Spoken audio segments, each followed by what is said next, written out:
வலம்புரி சங்கு கடல்ல தான் தோன்றும். ஆனால் சிவன் கோவில இருக்க ஒரு குளத்துல 12 வருஷத்துக்கு ஒரு தடவை சங்கு தோன்றும் சொன்னா உங்களால் நம்ப முடியுதா? காஞ்சிபுரம் மாவட்டத்துல இருக்க திருக்கழுக்குன்றம் வேதகிரீஸ்வரர் கோவில தான் இந்த அற்புதம் இப்போ வரைக்கும் நடந்துகிட்டு இருக்கு. மார்க்கண்டேய மகரிஷி ஒரு தடவை இந்த கோவிலுக்கு வராரு.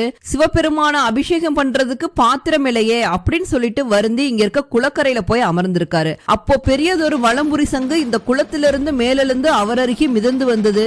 அதை கண்டு மனமகிழ்ந்த மார்க்கண்டேயர் அந்த சங்கை கொண்டு ஈசனை நீராட்டி பூஜித்தார். அன்று முதல் 12 ஆண்டுகளுக்கு ஒரு முறை சங்கு தீர்த்தத்திலிருந்து வலம்புரி சங்கு தோன்றி மிதந்து வருவது வழக்கமாக இருக்கின்றது. சங்கு தோன்றுவதற்கு அறிகுறியாக குளத்தின் ஓரத்தில் நுரை வருவதை காணலாம். மறுநாள் ஓங்கார சப்தம் கேட்கும். உடன் சங்கு வெளிவந்து நீரில் மிதக்கும். அப்போது தயாராக இருக்க குருக்கள் குளத்தின் நடுவே சென்று அதை எடுத்து வந்து சுத்தப்படுத்தி பொட்டிட்டு பூ வைத்து பின் மேலதாளத்துடன் கோவிலுக்கு எடுத்து செல்வர். மார்ச் 2024 12 வருஷத்துக்கு அப்புறம் சங்கு தோன்றி இருக்கின்றது.